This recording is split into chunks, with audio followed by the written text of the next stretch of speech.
Welcome to day 28 of the 30-day abundance challenge, spiritual abundance and fulfillment.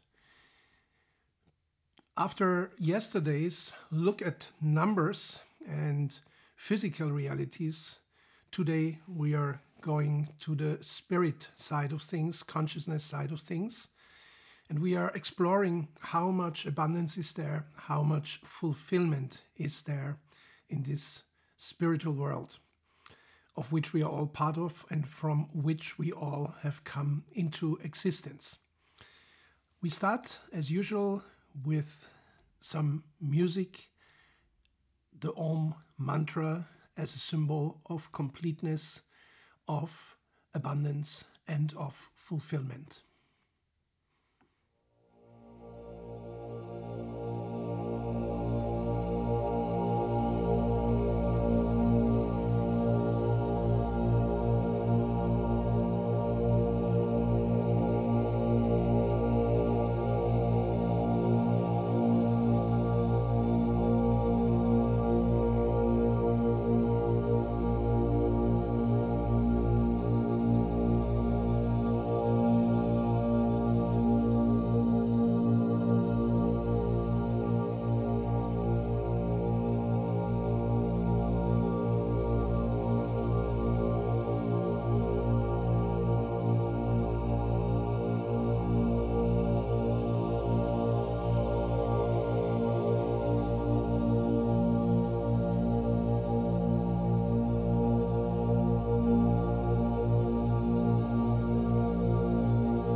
Spiritual abundance and fulfillment. We are about to finish cycle 3 of the abundance challenge, the fullness of abundance. And we are in the abundance equation in the second field, in the second line, spiritual abundance. 2 more fields, the abundance of bliss, of joy, of delight of existence, and then we'll have a look again at charity, philanthropy, but a very special theme that encapsulates it all, and that is the abundance of gratitude. But for now, let's have a look at the spiritual side. We are all spiritual beings, and our goal is the same: to achieve inner peace, light, and joy, to become inseparably one with our source, and to lead lives full of true fulfillment. We are all spiritual beings. We have taken on material form. Our goal is the same: inner peace, light, and joy. And these are 3 of the 5 qualities of the Supreme as we human beings experience it, and that's quite an interesting topic. I will speak about that, why the 5.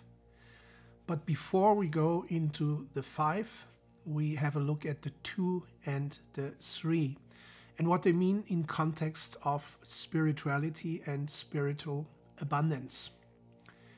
to become one again with the source from which we came and with which we have lost our conscious oneness. But only if we are reconnected to our source will we be able to lead lives full of fulfillment and abundance. So abundance is not just physical abundance, emotional abundance, abundance of ideas, of thoughts, social abundance, social wealth. Abundance is not even just financial abundance. Although financial abundance is, and I'm going back to the equation to give you that overview, really, in order to achieve financial abundance, you must be physically established, you must be emotionally abundant and not in emotional lack. You must have abundance thoughts, and you have to have social connections. You have to have social wealth because people buy from people. So surprisingly, financial abundance is a result of these 4 fields of abundance before. And now spiritual abundance is like the other way around. So now we are turning towards spirit, towards consciousness. And yet there is a connection between all of them. And we have a look at that.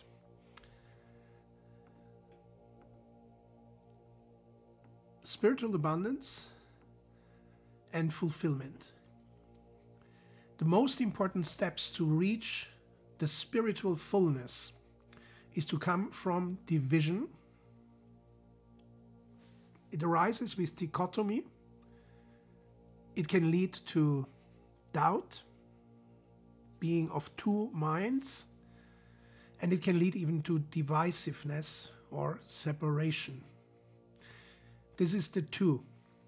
And the 2 plays a big role here in the world. We are being split. We are being separated.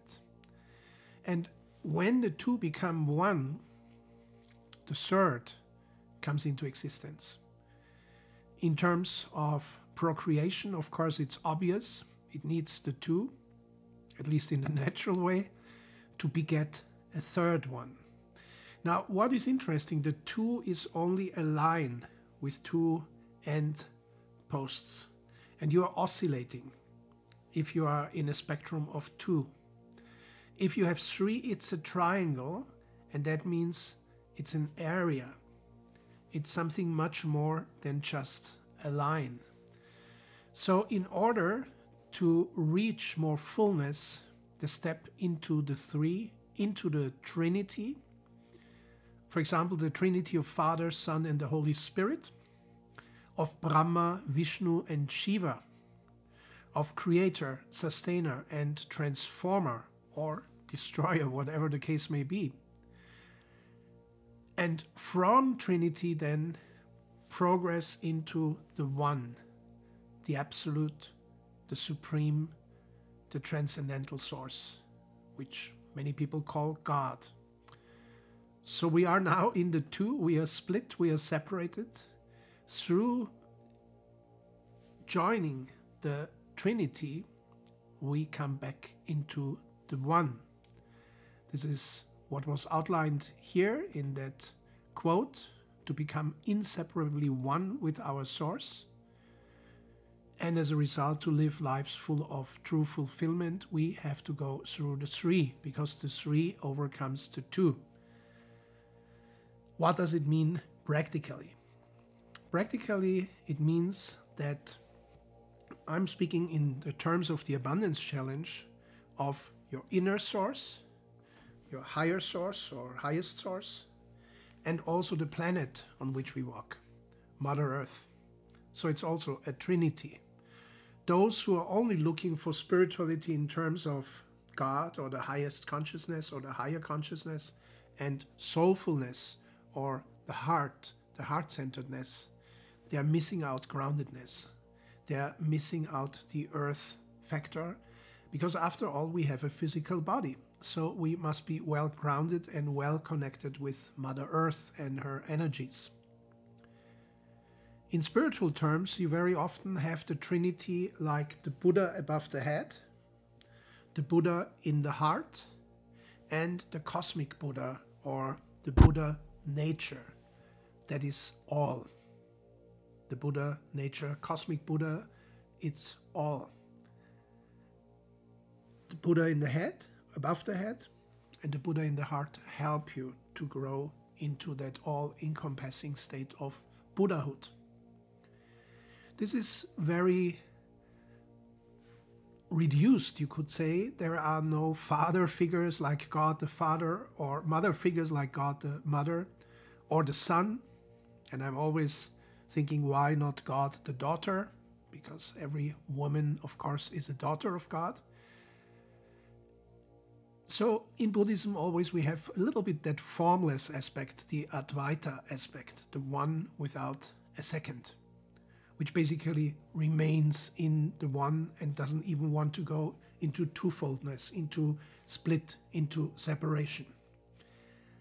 In terms of traditional trinities, we have the Father, the Creator, the Son or the Daughter, that is the heart of Jesus, for example, and the Holy Spirit, the flame above the head.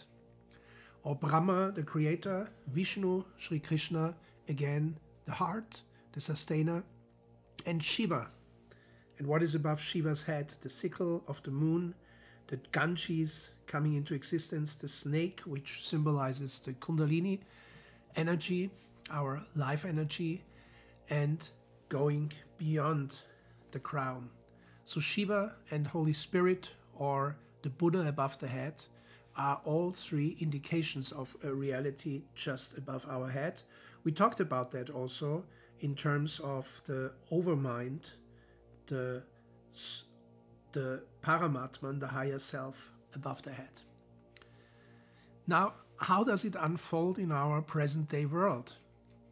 We have the dichotomy between analog and digital. For a long time, we have been living in an analog world. Everything was real. You could touch it, you could feel it. Since digital, and digital means binary, means zeros and ones.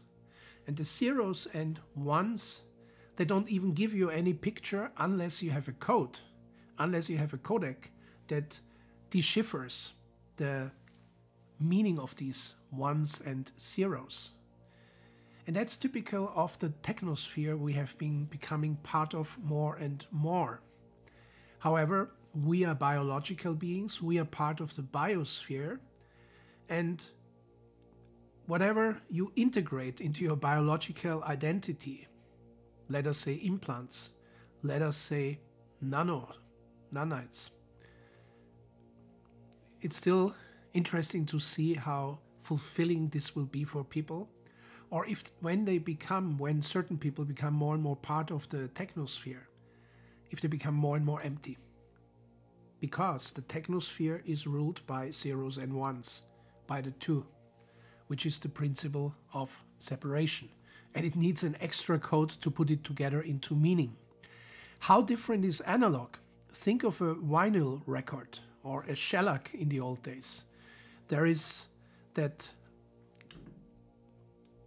how you call it? I'll have to look it up, I'm sorry. My English capacity is sometimes limited.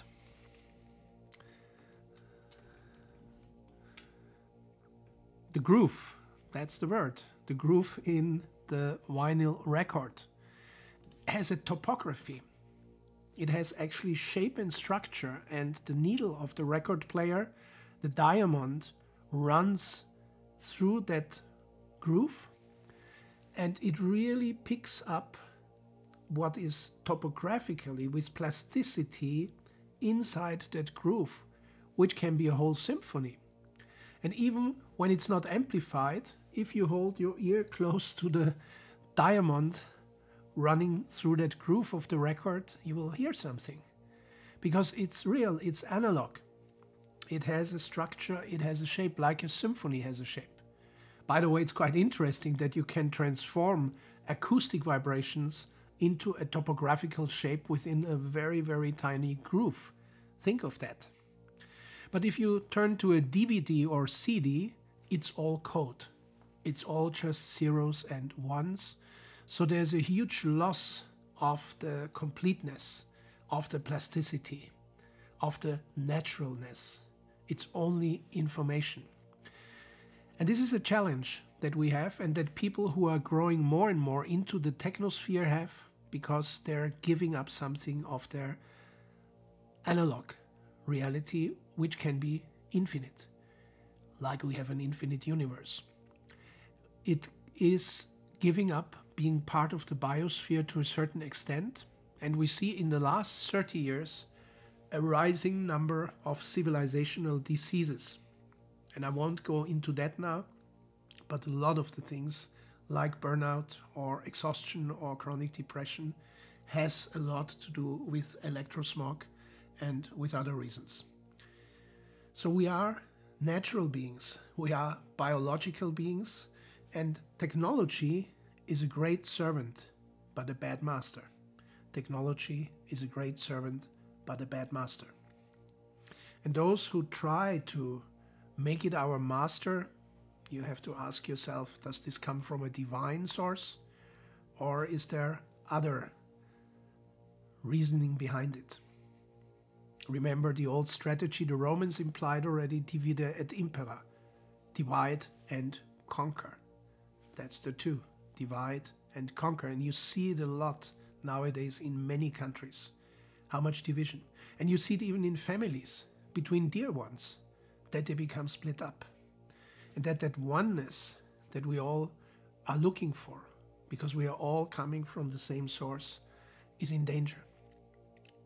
So again, to overcome the two, you have to go into the three. So binary and trinary.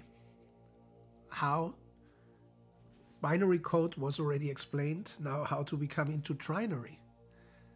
So far, I don't know any trinary code that exists. Let's say 0, 1, and 2, or 1, 2, 3. Possibly it's too complex. Now, if it is too complex, trinary code, but creation, God's creation is trinary, is here in the visible realm, at least three-dimensional, then it shows you already how much we are missing out on if we start to live more and more in a virtual reality, in a virtual world. And how far that removes us from our fulfillment and from our spiritual abundance. So let's look at the brain. We started the challenge with the brain. You remember we have 3 brains: neocortex, limbic system, and brainstem. Of course, we have some other parts like cerebellum, but in general, we have 3 brains. Also, we have the head brain, the heart brain, heart nervous plexus, important electrical plexus of nerves and neural connections, and our drive. Really, emotion is the drive, emotion is the fuel.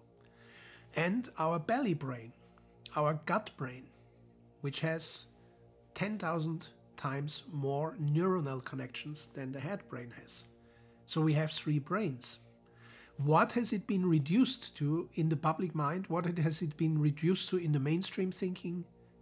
Into the 2 hemispheres. Left hemisphere, analytic, linear; right hemisphere, creative and irrational, emotional.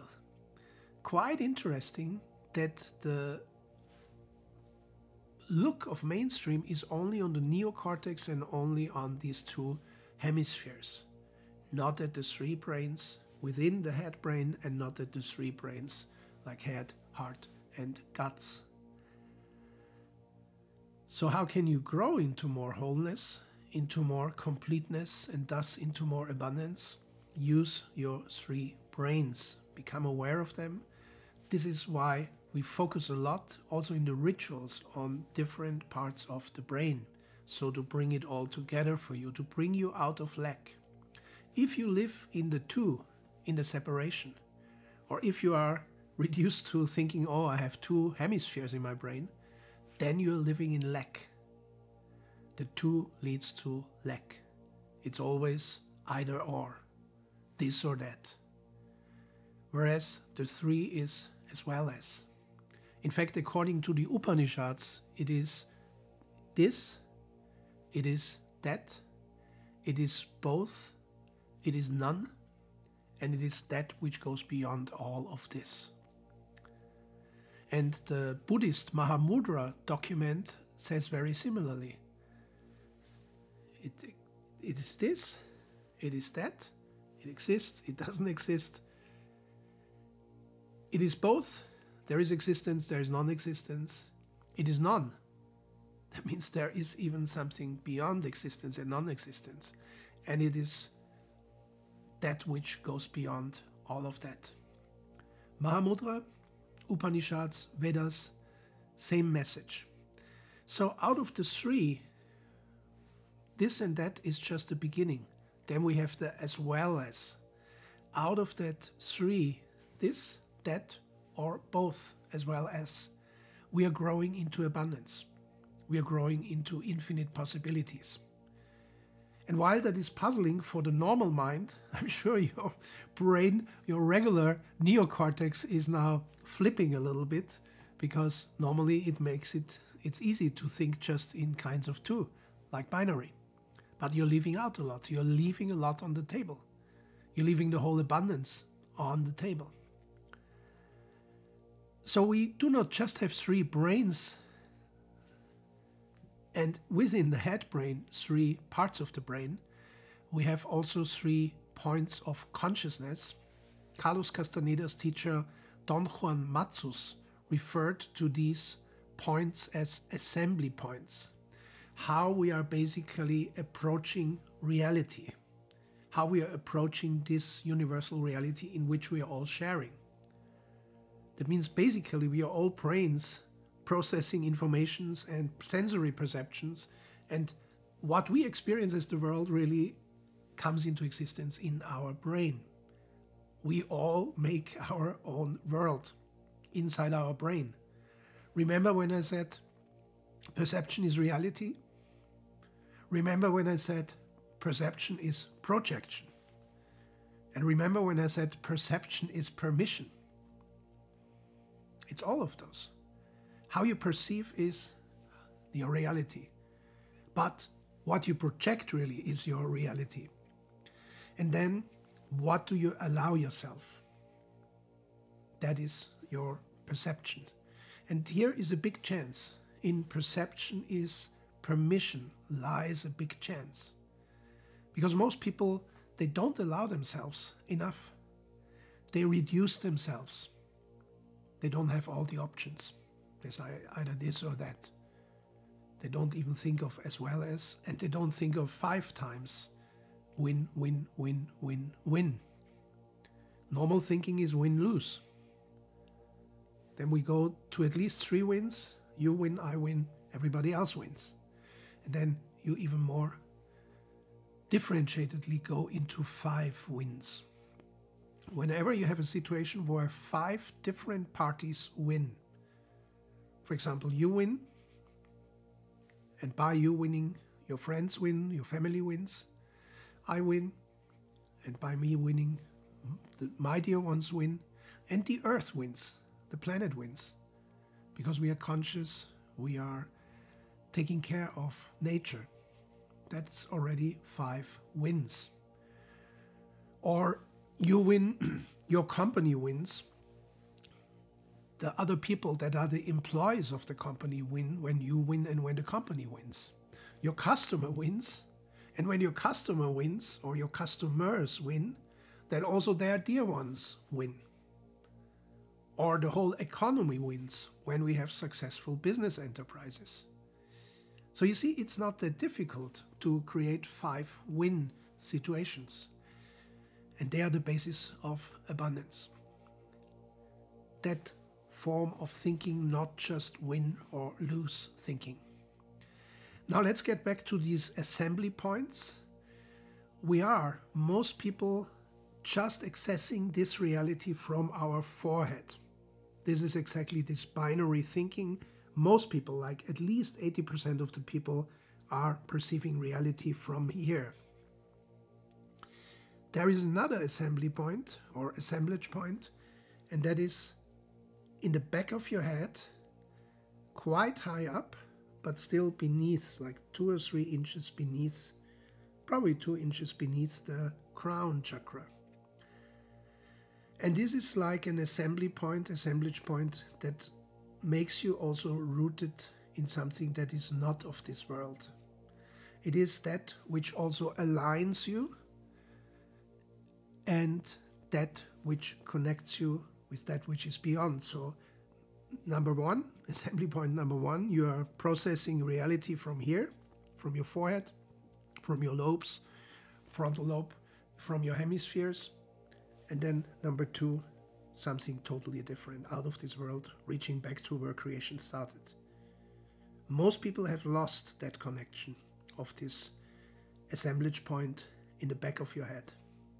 And then there is a third one, and that's quite interesting, because most people would say, I said in the beginning, oh, that must be the heart.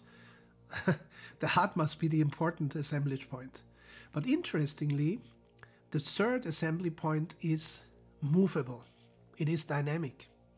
And there's a good reason for that. It can be the heart. It can be the hands. We can do a lot with our hands. It can be even your feet. It can be in some cases your belly or even below the belly, where your movable assemblage point lies. And this third assemblage point is really where we become active in this world. So you see here, we are perceiving the world. Perception is reality. And we project into that reality. Here we are rooted in what is beyond. And then with the third one, the third assemblage point, we are becoming active on this plane of existence. And that can be through the hands. That can be, by the way, through the mouth. Some people seem to have a huge assembly point in their mouth. They speak and speak and speak. Take me, for example, giving you these presentations. So hopefully my assembly point sometimes moves into the heart, so you get good feelings. And you see me using the hands a lot, and even making sure you see the hands in that tiny camera angle where you see me. And you see, sometimes I anoint the feet with the oils, and I recommend you to do the same, because the feet are important assembly points. That makes us complete.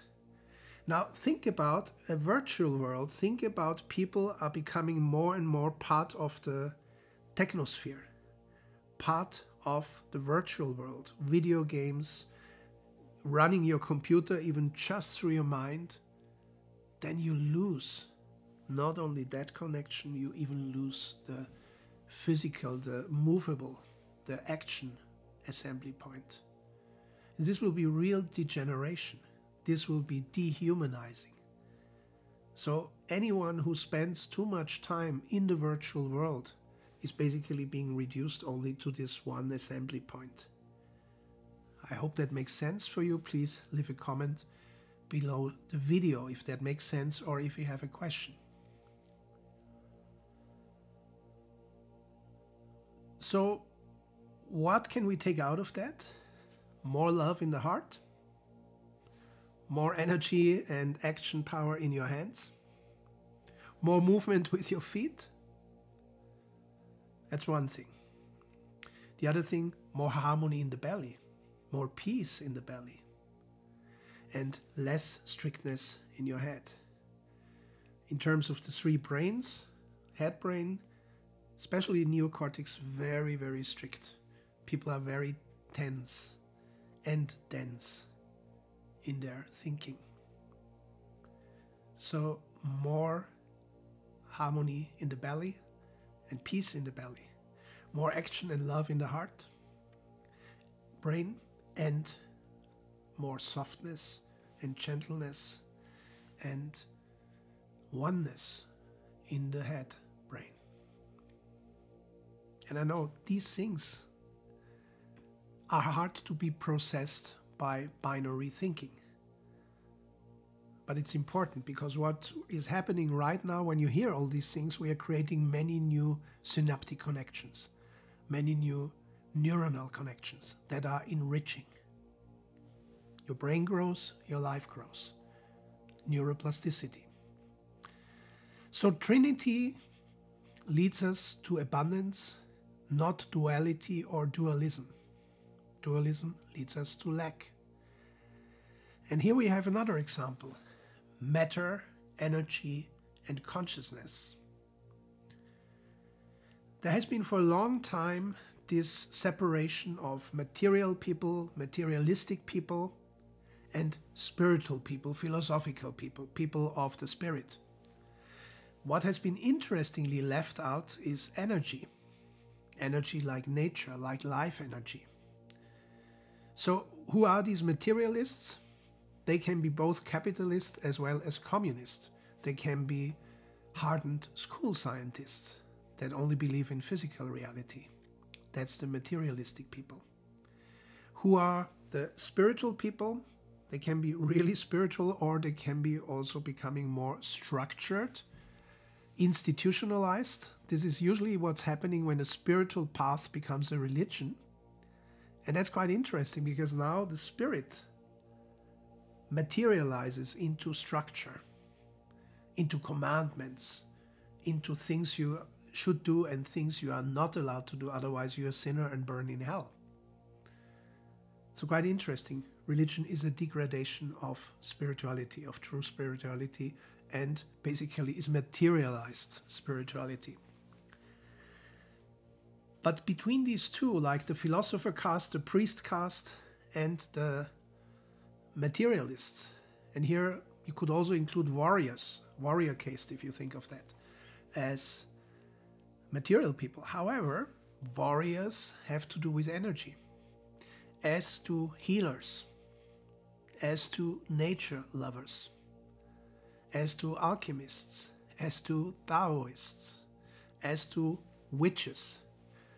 It's quite interesting, this transition of the term herbal woman became herbal witches, and then finally became witches. And some of them were even burned at the stake. Why? Because the spirit caste, or spirit caste, I believe the pronunciation, the priests, they didn't like the energy people at all. And for the material people, the energy people were also somewhat suspect. Like, what do they think? Is it all magic? Oh no, this is just a disbelief. This cannot be real, it's not based on facts. So you see how both the philosophical, spiritual, looked down and did away with the energy, the nature mystic. Think of Meister Eckhart. He had big trouble with the Vatican, because the Vatican was the institutionalized Roman Catholic religion. And Meister Eckhart was not just spiritual in terms of Jesus, but he was also a kind of nature mystic. And by the materialists, this was all been disregarded as superstition. Something of the Middle Ages, we don't have to care about energy anymore since the Age of Enlightenment. It's all mind now. I think, therefore I am. Still, the spiritual, the philosopher caste, the priest caste, that was accepted because it has been around for thousands of years. But think about that connecting realm of energy has been disregarded for hundreds of years. And what does that do to us? And if you think of just having the two, either spirit or matter, and you don't have the energy in between that transforms, that changes, that grows, we are again living in a world of scarcity. So there is quite interesting Albert Einstein's equation. E is m times c square. And here you have the three factors. M is mass, is matter. C is speed of light. Spirit, light, spirit. And E is energy. And how he puts it into relation, into correlation, E is m times c square, that would be a deeper philosophical and physical discussion. Let us just stay with the fact that these three are interrelated. When matter changes, energy changes. When speed changes, both energy changes and also material states change. We can see that very nicely in quantum mechanics. So by such a fundamental equation, like Albert Einstein's equation, where you have all the three, matter, light, and energy, if this is a fundamental equation in physics, how come that we disregarded the energy sphere, the healers, the lovers, the helpers, the herbal people, the shamans, the mystics, nature mystics for such a long time? And what are we depriving ourselves of? Now, if you ask me, the completeness lies in all three. All three in a harmonious completeness, in integration of matter, energy, and spirit. Think about yourself. Are you more on the material side? Well, probably then you are not watching this 28th session, because probably some of the things I told were too much if you are a pure materialist. Are you purely spiritual? Well, then maybe some of the financial abundance stuff was also quite hard for you to take.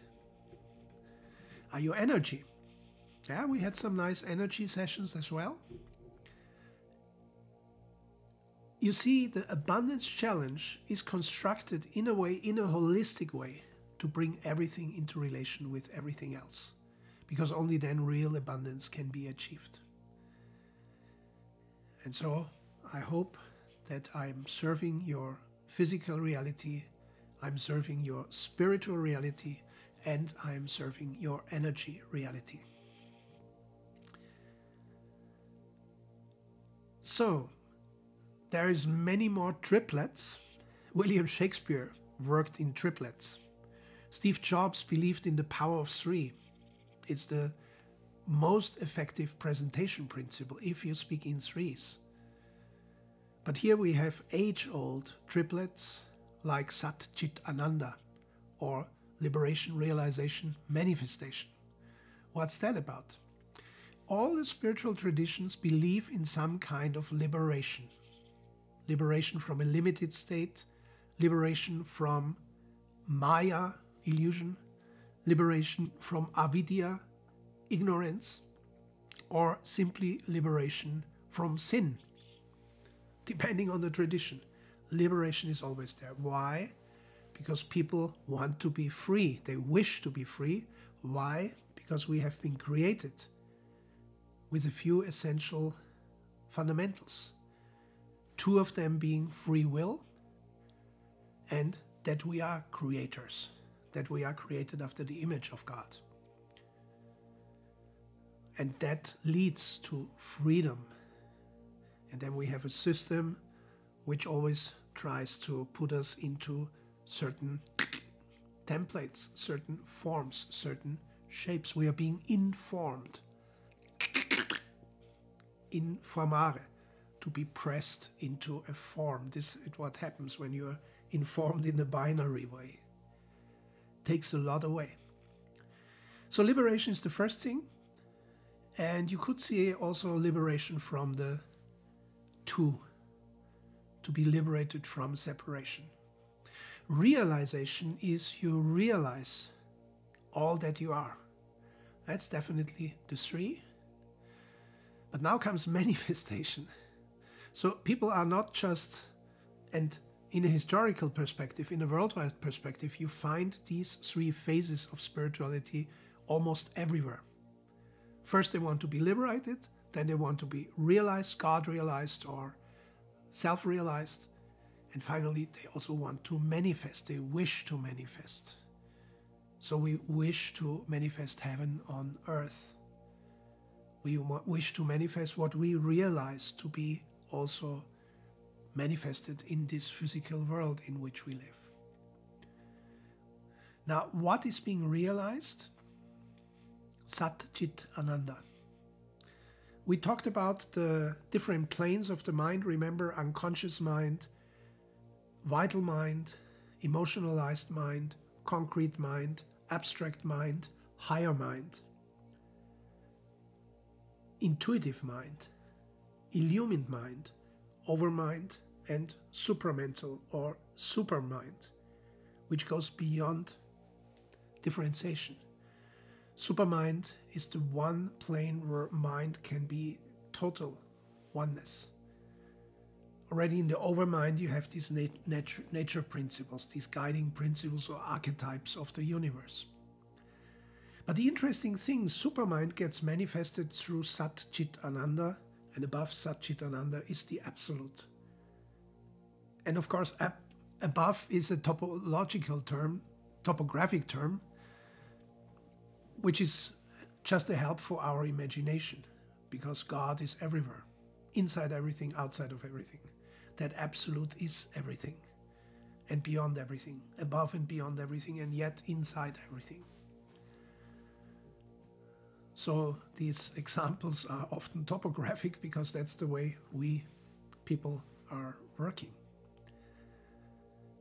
So the absolute or the supreme, triple consciousness, Sat, being or existence, Chit, consciousness, and Ananda, bliss or pure delight. As the first manifestation, being, conscious being, and delightful being or blissful being. And from that, through the supermind, which is like the big cosmic lens, you could say, manifests then the overmind with the natural principles, the universal principles or universal laws, the archetypes, or in some traditions called the gods. And these gods are, in fact, universal principles, universal forces. And then slowly we go down. Once you are on the abstract mind or the concrete mind, you have a lot of differentiation. And then if you go all the way down to the subconscious mind and the unconscious, you have even more differentiation, but it's even all locked away and suppressed and not even conscious anymore, yet it has a lot of dynamic. So here we look from the highest plane, the supreme or the absolute manifests through the Sat Chit Ananda. But what of that can we manifest on earth?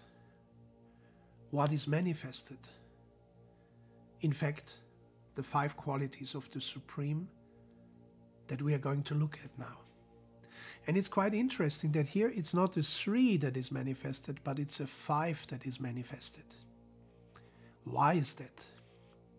Already Leonardo da Vinci looked at the human being as a 5-fold person, personare, to resonate through. The Vitruvian man, remember the man standing in the star? Why? Because of the 5 elements we consist of: earth, air, water, fire, and ether.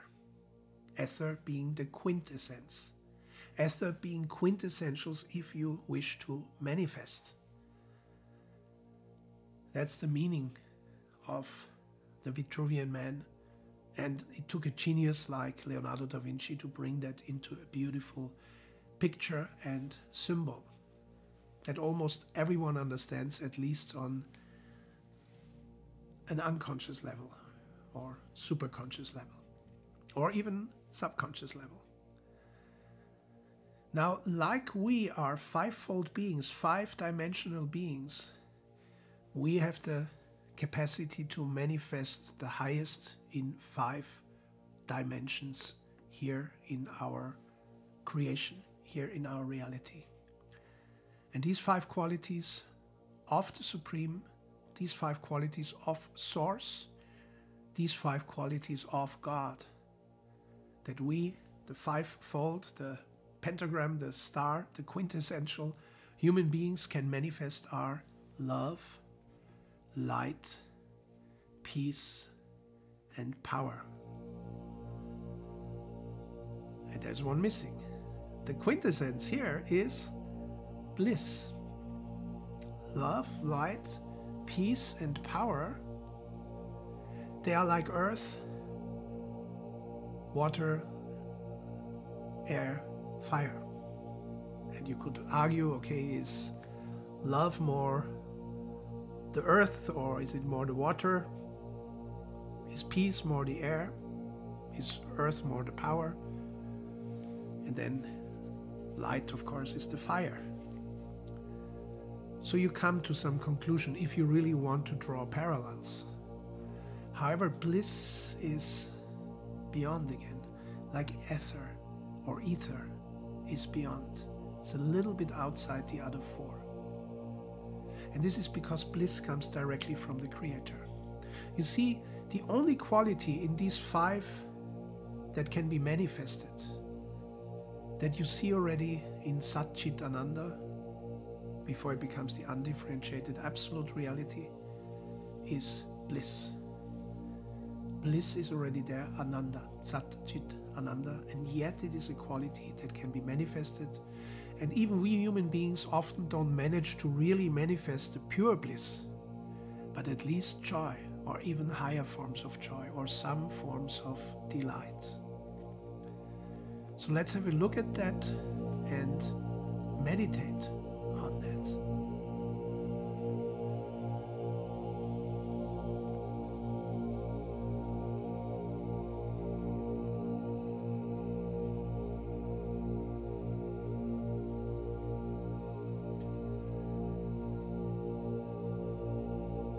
From outside of creation, from the infinite beyond, God, or the source,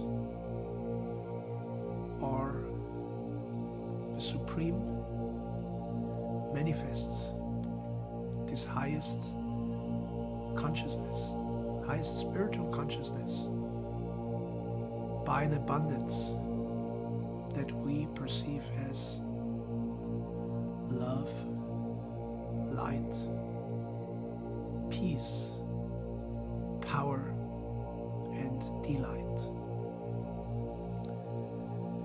I let you meditate on this a little.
And if you come to ask yourself, why is here delight and not bliss?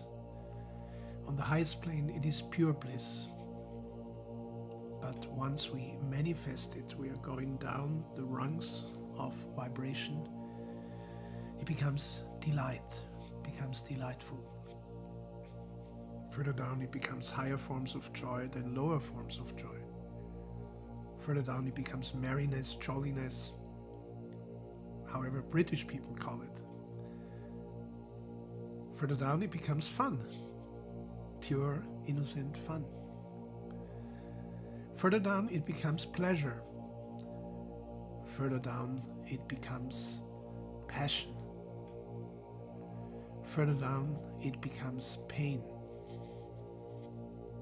Like I have told you about these degradations of the mind just before, we have also degradations of the pure bliss into that which can manifest into the world delight. And further down, everything is vibration. Everything vibrates. Heraclit told us this already, Panta Rei. And so whatever phenomenon you look at, you always have different states of frequency, different quantum states, higher or lower. So this is just as an explanation. These are the 5 qualities of the Supreme that can be manifested here on earth. Love, light, peace, power, and delight.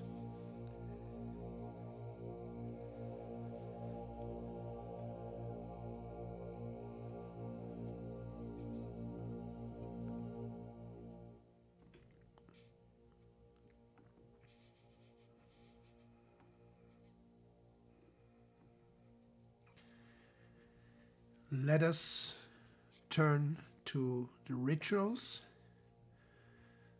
with the special look at true spiritual abundance, and that is love, light, peace, power, and delight. Please take your abundance bottle. First, exhale, empty yourself. Then inhale I, exhale am. Inhale here, exhale now. Inhale experiencer, exhale of spiritual abundance. I am here and now, experiencer of spiritual abundance. I am here and now, creator of spiritual abundance. I am here and now, creator of spiritual abundance. I am here and now, enjoyer of spiritual abundance. I am here and now, enjoyer of spiritual abundance. Inhale, exhale, inhale, exhale, inhale, exhale.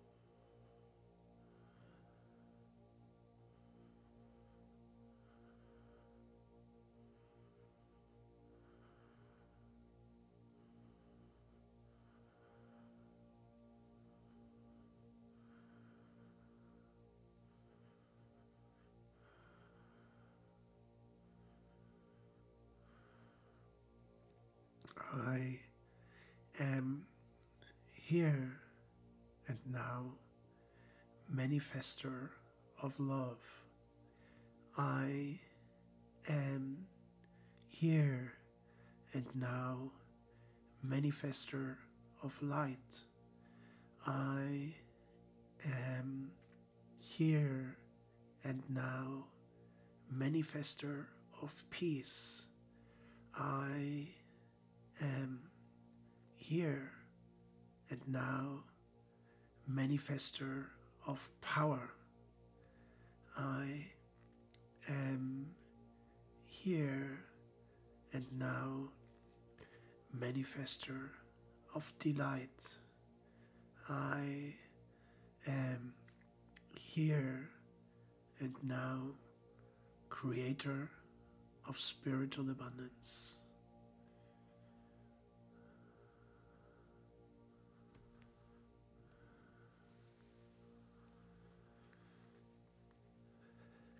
It's good you're doing it with the abundance bottle, really breathing it all the time, aromatic breathing.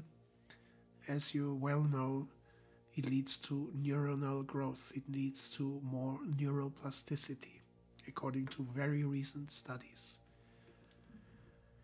You grow more abundance in your brain if you do aromatic breathing. Now, how about our ancestors? Did they have spiritual abundance? Or were they materialists? Or were maybe some of them these strange energy people, magic people, alchemists, healers, shamans? Well, you, like myself, we have quite a whole collection in our ancestry. There's everything there. Did they have more spiritual abundance than we have? They lived in a more analog time. We live now in a very digitalized time. That is lack. Even making a comparison like that. Like what is better, the past or the now or the future, that is already lack. Because you are assuming something was better or something was worse, or something is better, something is worse. And that is again dualistic thinking. That is again the two. That again leads to lack. Like many religions are very dualistic. Join us. If you join our religion, you will be saved. If you're not with us, you will burn in hell. That's very dualistic, and that's lack. And that has many psychological reasons of lack, why people even fall into such patterns of thought. So you and your ancestors, and I remind you, ancestors is not just those who were in the past.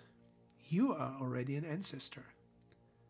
Whether you procreate or you leave people that you have greatly impressed or mentored, you are an ancestor. And even your descendants, both biological descendants and mentoring or spiritual descendants, they are ancestors. So it's not just the ancestors in the past, really. It's you here in the present, and you are with some ancestors around you. And it's those who come after you, seemingly in the future, but in reality we are all in the here and now. It's a whole abundance of ancestors. None of them had it better or more difficult. None of them were more spiritual or less spiritual. It's all a potential that becomes realized. And we are cross-connected. That means when you move up, and again, sorry for this topographical example, they move up. Because we are all connected. You move up, they move up. You make a step, they make a step through you. And whatever they have reached, you have reached. So it's all oneness. And this is the basis of abundance, that oneness and that win-win-win-win. You move up, they move up. Or some of those connected with you move up. That makes you move up to a higher frequency level.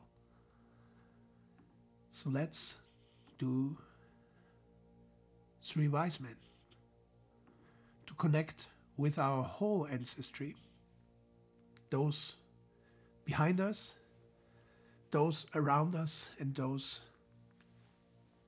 ahead of us. Those in the past, those in the present, those in the future.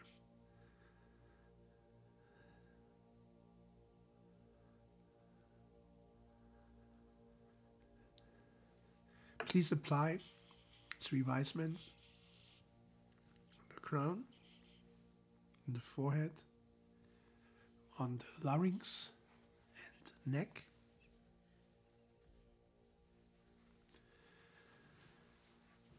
On the heart, on the hands, and on your feet.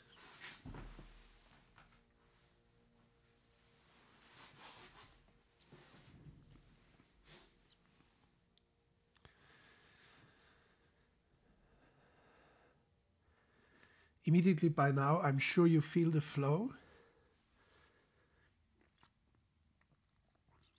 And really be aware that flow is everywhere. Because now you know we are all ancestors, or about to become ancestors, depending on our development. But we all leave an indelible mark on the universe. We all change the universe. Actually, we are the universe.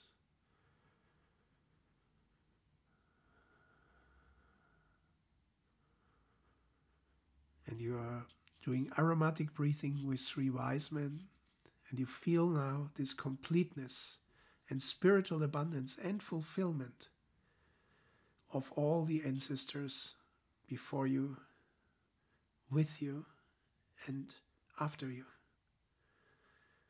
With all the ancestors in past, present, and future, you included.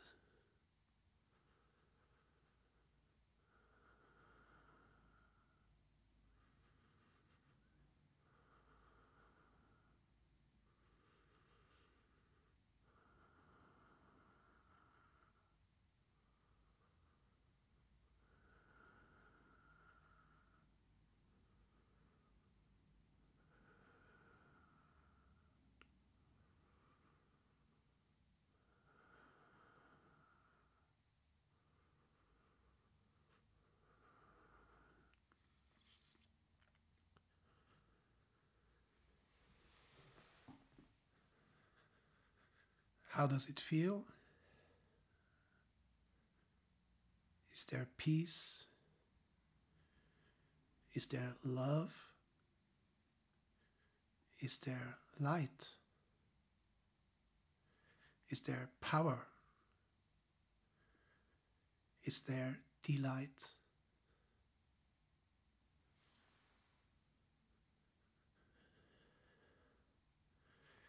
Now, when we are using harmony, light, peace, delight, power, and love don't have to be harmonized anymore. But we use harmony today for a different purpose. We use it to integrate, not to harmonize. So you again take 1 or 2 drops of harmony, apply it on all the 7 chakras, beginning with the perineum and tailbone, your sacral region, your solar plexus area a little bit above the navel, the center of your chest, your larynx and neck, your forehead, and your crown.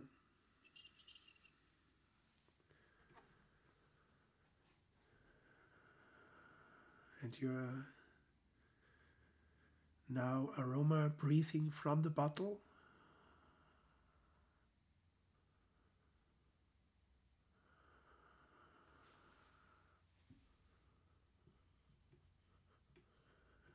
And you feel that upward flow of harmony going all through you and connecting with the source high above. At the same time, you feel that ancestral flow through you, harmony and ancestry flowing through each other and integrating the peace, integrating the love, integrating the light, integrating the power and integrating the delight.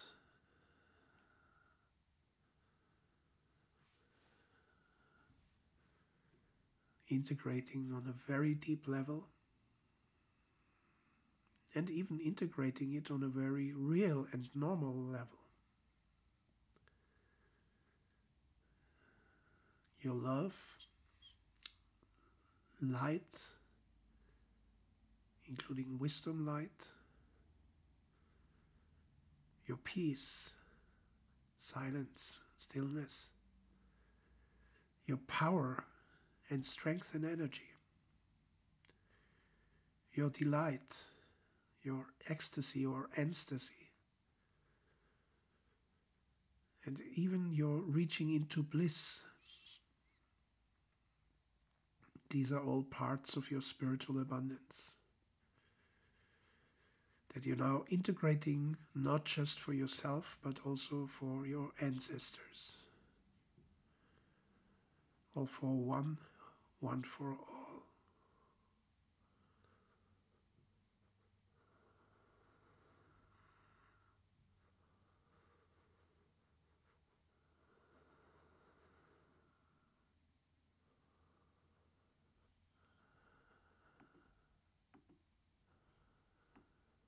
Harmony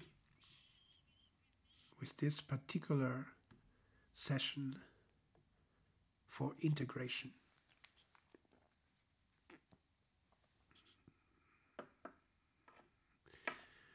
Now you will really wonder, I assume you will wonder, what has to be released then? We don't have to harmonize, just integrate.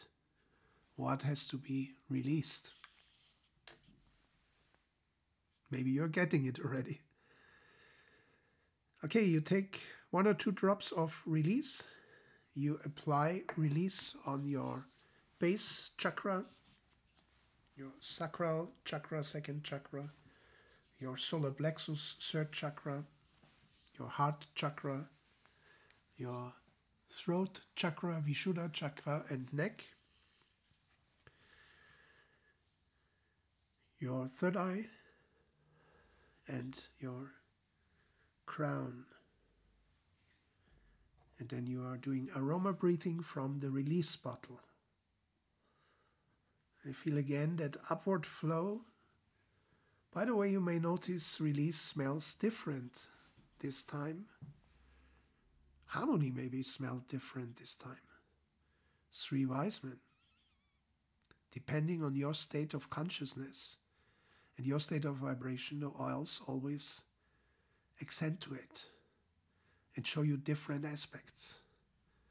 Because these blends by Gary Young are unique creations. So you release yourself. You let go of yourself. You liberate yourself.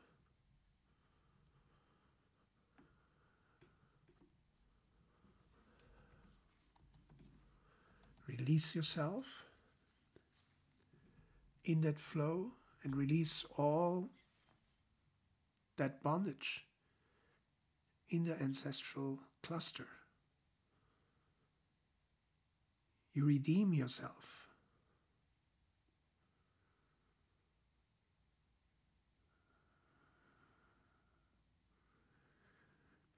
You deliver yourself from lack.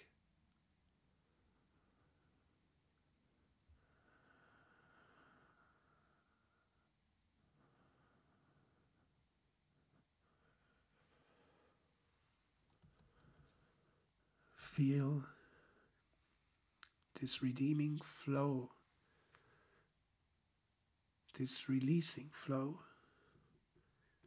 delivering you from ego, from lack.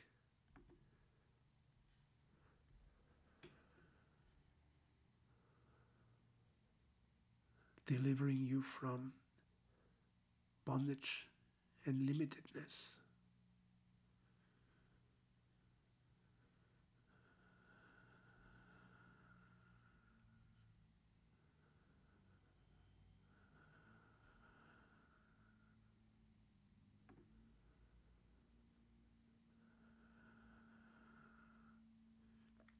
Feel how much abundance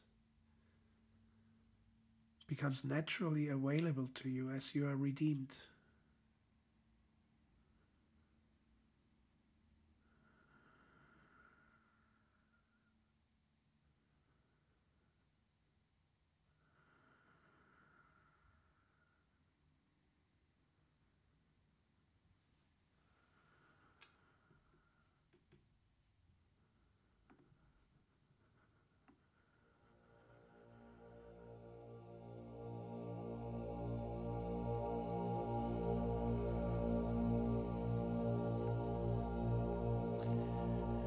Ritual 1A, 3 wise men, harmony and release.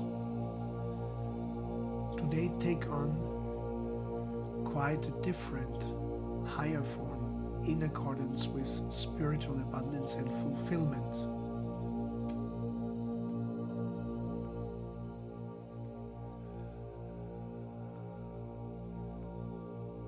So ritual 1B, which you should always combine with 1A. Why? Because there is a lot on the cellular level that can be let go with TRE immediately after doing the ancestral ritual. And here I recommend you Sarah. Why Sarah? You have to become like children if you want to reach the kingdom of heaven. You have to become like children if you want to reach the kingdom of heaven. Sarah is the one oil blend that really connects you to your innocence, to your white, pure childhood spirit. Inner child is a little different. Inner child connects you to your inner child. But Sarah reestablishes your pure and sure childhood innocence. And this is a fundamental quality to release and let go any cellular memories that might be limiting to you. So where do you apply Sarah? You apply it, of course, on your feet. We always start with the feet in neurogenic tremors. And then you can really apply it everywhere, like on your calves, shins, knees, inside of upper legs, backside of upper legs, upside of upper legs, all the way to your buttocks, your whole pelvic area, your belly, your chest, your breasts, your back,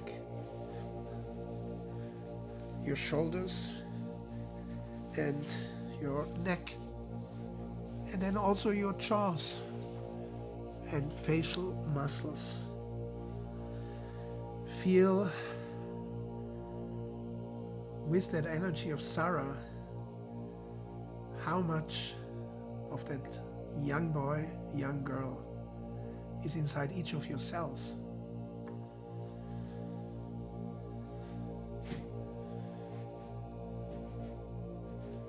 Now put your feet together, put the soles of your feet together. We take the first position of TRE, trauma and tension release exercises. Skip your knees a little bit outward.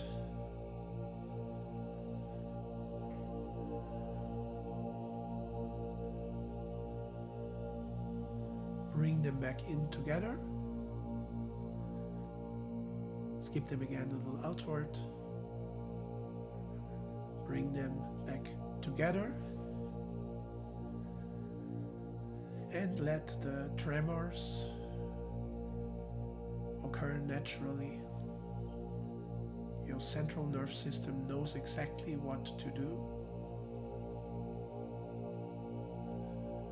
It's a biological mechanism that has been known to mammals for millions of years, to release tensions, to release negative memories from the cellular consciousness.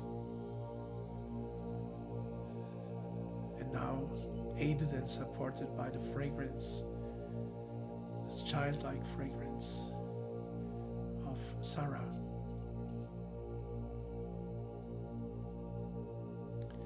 So how young are you? About 1/3 of your cells is less than 6 weeks old. Blood cells, intestinal cells, lymphatic cells, skin cells. Part of you is 6 weeks and younger. Another third of you is between 6 weeks and 9 months old. 1/3 of our cells regenerates every 6 weeks to 9 months. Another 23% of you, or 24, somewhere in between, is up to 2 years. About 23-24% of our cells recycle or regenerate between 9 months to 2 years. Nearly 10% of your cells are between 2 years and 7 years old. After 7 years, we are mostly new human beings in nearly every cell.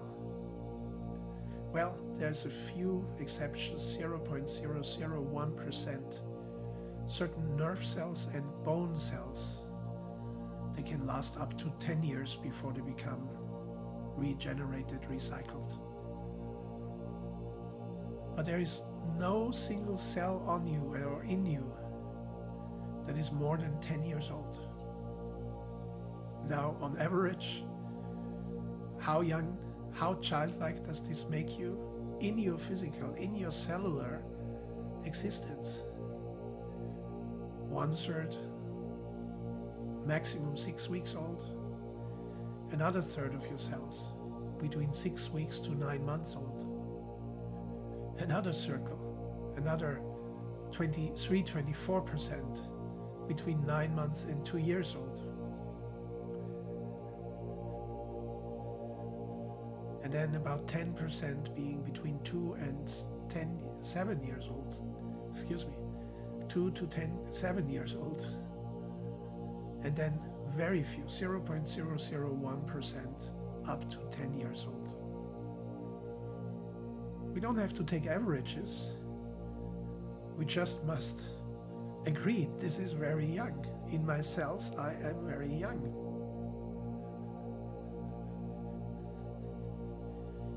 And we having these thoughts and considerations while your legs are trembling. And you can take now position number 2, where you have your soles flat on the ground or flat on the bed, the mattress, the yoga mat. Your knees are up, your legs are now parallel, and rest. Hips back, shoulders, head are lying flat on the floor. Your arms are left side, right side, very relaxed. So your knees are up and your legs are shaking. Also in this second position, increasingly maybe, but all how it comes naturally. As I said, your central nerve system knows exactly how to do that. And these tremors move up into your buttocks. And once you start feeling more and more tremors in your buttocks, it's time to lift your buttocks a little and then let them sink again.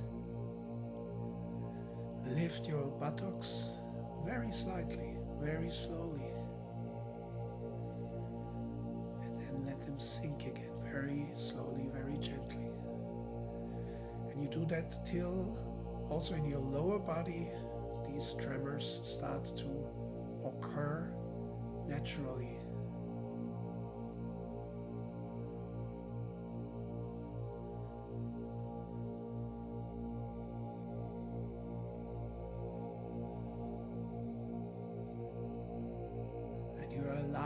these tremors.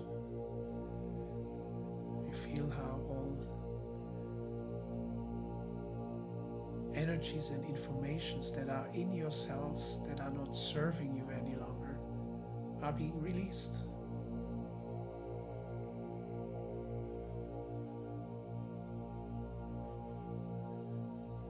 And the tremors might go up your torso,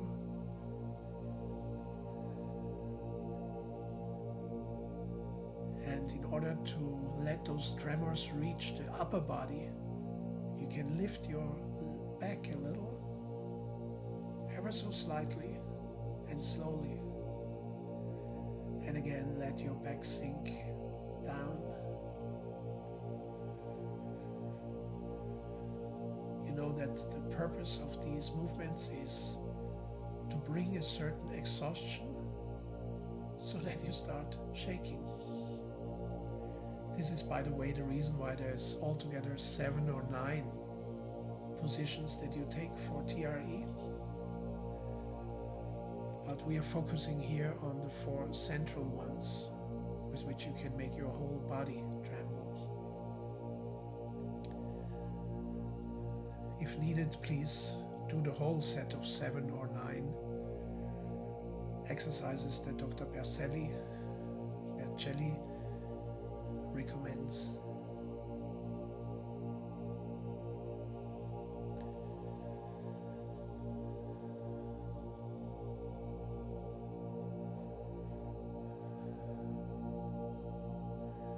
And slowly you feel these tremors also coming into your shoulders, into your neck and throat area, into your larynx, even into your jaws and facial muscles, even the tiny muscles around your mouth and the even tinier muscles around your eyes.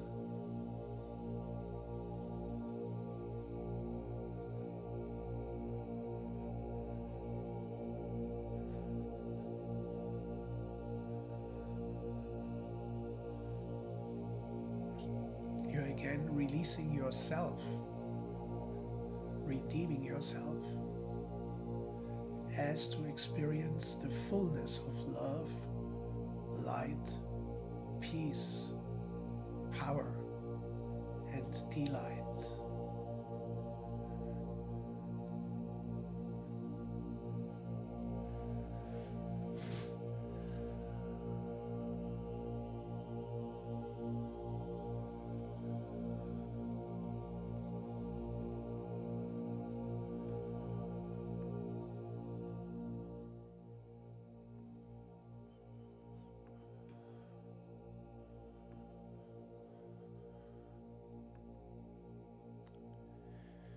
Wonderful.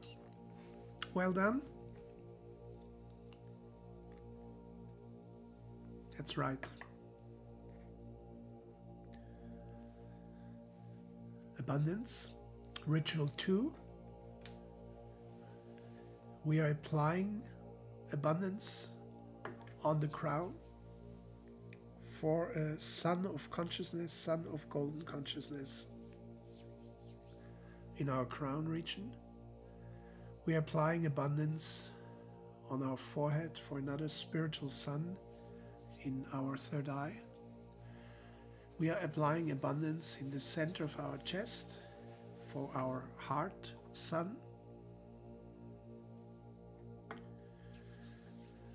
Then apply abundance on your solar plexus, on your belly, just above the physical level, for another brilliant golden sun.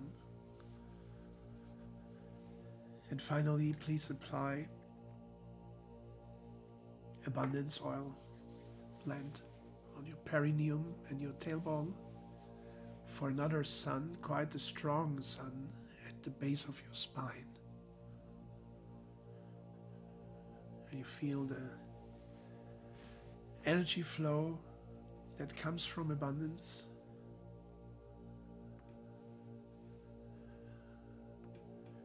and the sun in your head or above your head, slightly in, slightly above your head, the sun in your crown, brilliant and golden and vibrating, carries the quality of delight.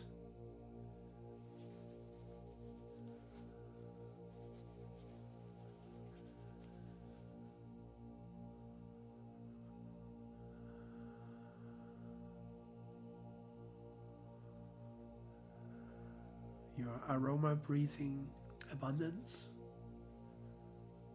and you feel the golden vibrating energy in the sun in your crown that is full of delight.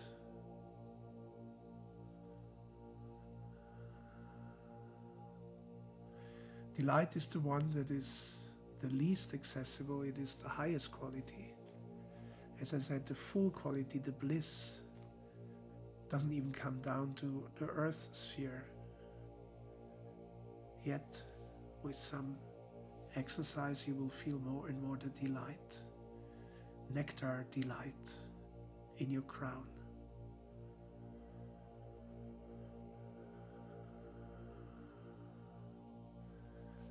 In the third eye, the sun has the quality of light, luminous light, shining, translucent light in the sun in your forehead.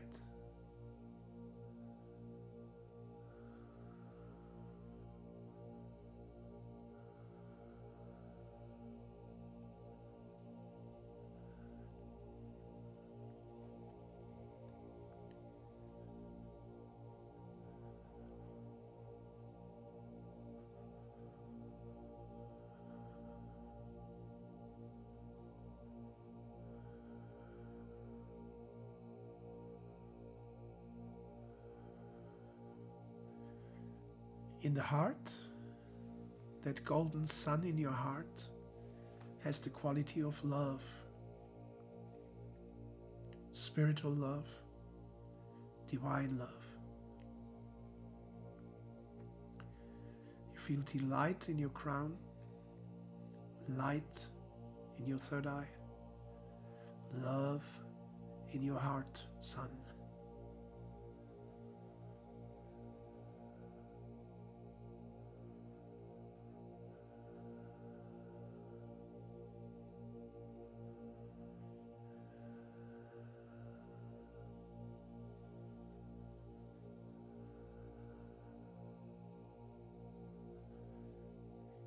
In your belly, your solar plexus, this golden sun has peace as a quality, deep peace, silence, tranquility in your belly.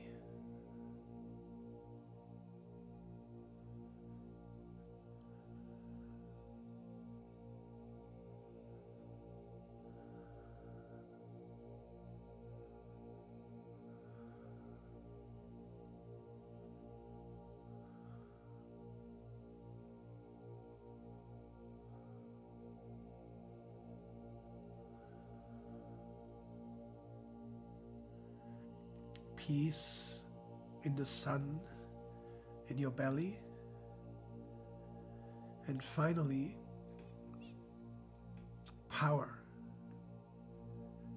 in your root, power in the area of your tailbone perineum, a powerful sun full of strength and fiery energy. You have now all these 5 suns, delight in your crown, light in your forehead,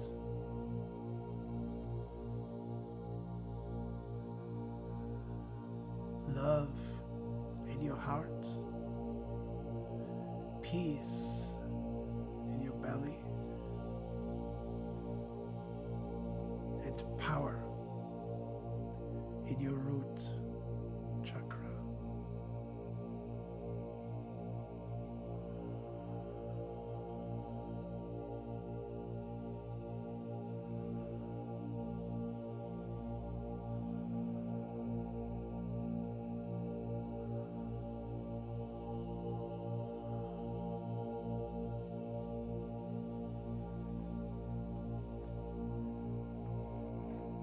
This is ritual 2 with delight, light, love, peace, and power.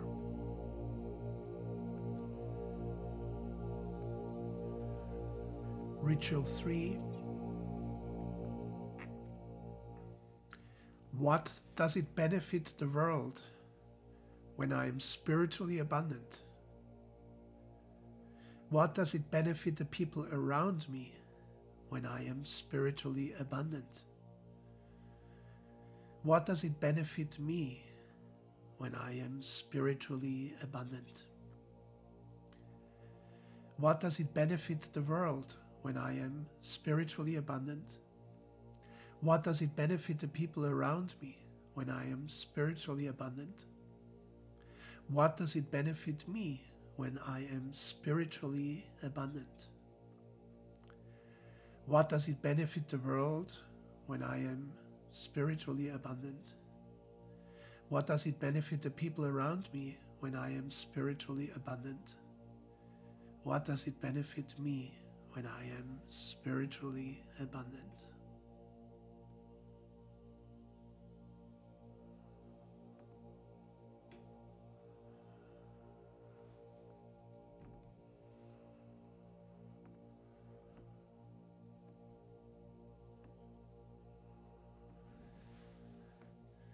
Ritual 4.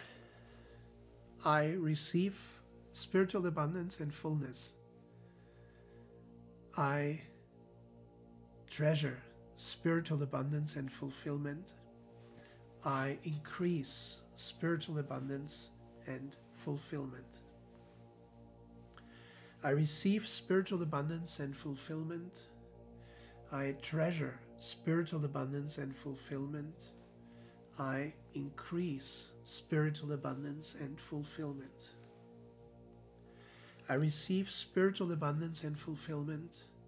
I treasure spiritual abundance and fulfillment. I increase spiritual abundance and fulfillment. I receive spiritual abundance and fulfillment. I treasure spiritual abundance and fulfillment. I increase spiritual abundance and fulfillment. I receive spiritual abundance and fulfillment. I treasure spiritual abundance and fulfillment. I increase spiritual abundance and fulfillment.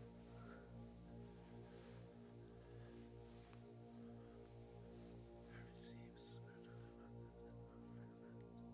abundance and fulfillment. I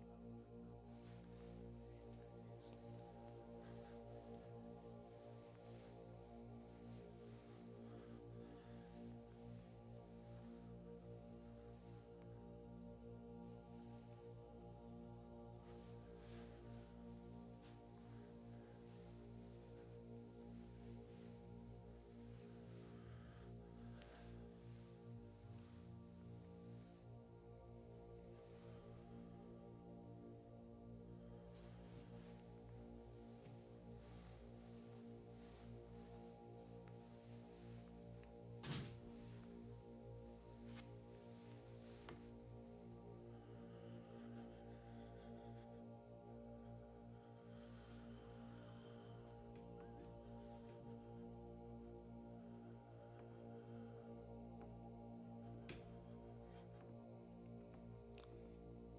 Why is it so easy for me to be spiritually abundant and fulfilled?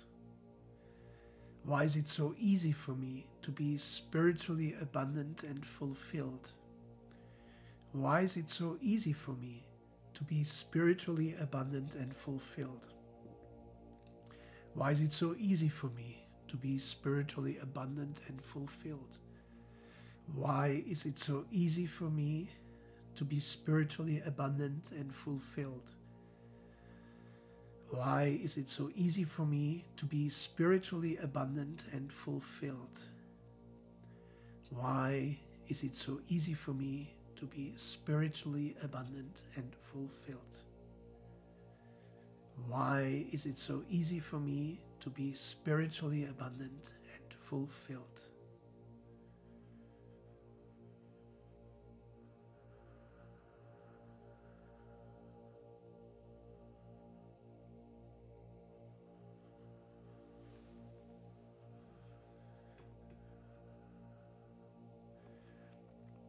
Your abundance goal setting for your spiritual abundance.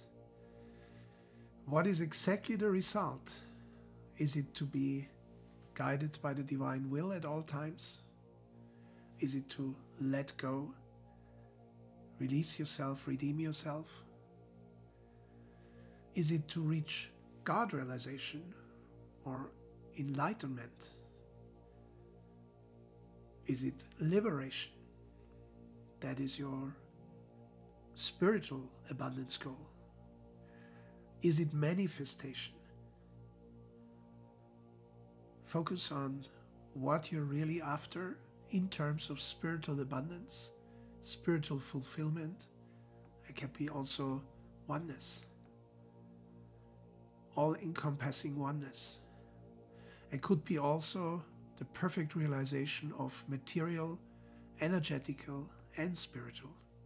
The three worlds: material world, energetic world, and spiritual world. Know exactly your result. Have the knowing that you have already reached it. It's your birthright. Demand it. Insist on it. Stay on it till you reach it.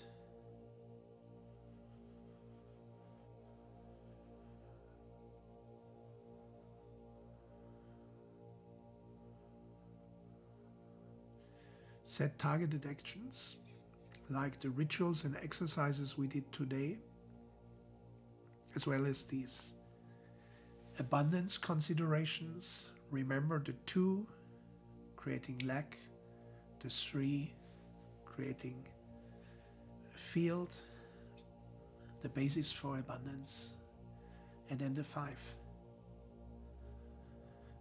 And open yourself, be receptive. It's all a gift. Eventually, all spirituality, all infinity, all abundance is a gift. Welcome it and be grateful.